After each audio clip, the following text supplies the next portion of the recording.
question comes under approximating areas with Riemann sums. And here the table is given.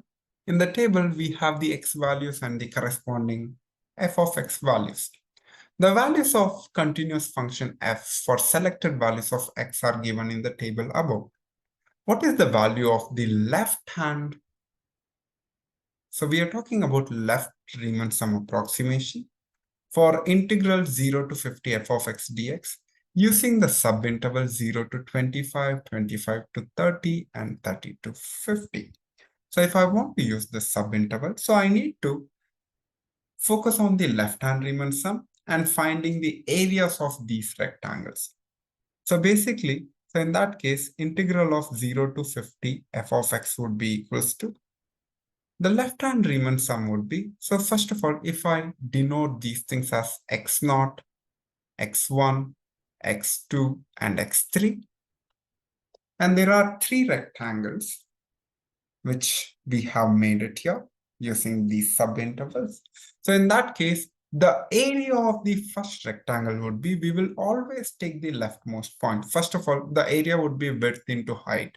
The width is going to be x1 minus x0 multiplied by the height of the first rectangle is, because it's a left-hand Riemann sum, so we should take the height to be the least x coordinate, or basically the x0 thing, because whenever we have any graph, something like this, if this is x0, the left-hand Riemann sum approximation means if I draw the rectangle here, so it's going to be something like this. So the height of the first rectangle would be f of x0. It's not going to be f of x1. F of x1 would be for if it is a right Riemann sum. And that's why it has to be f of x0 plus this would be the area of first rectangle. So similarly for the second rectangle, it's x2 minus x1. x2 minus x1 is the width of the second rectangle, and it has to be f of x1 plus the third rectangle has to be x3 minus x2 multiplied by f of x2. And this is what we have to simplify it.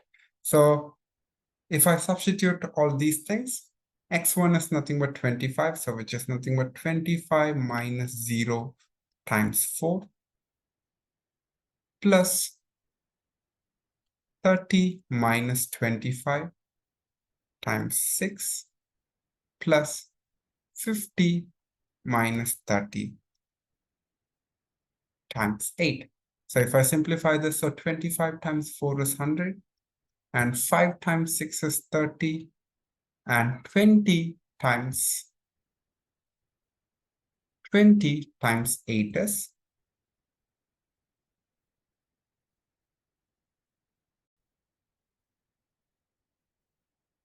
so that is the reason the final answer is going to be 290, and which exactly matches with option A. So that's why option A is the right answer for this question.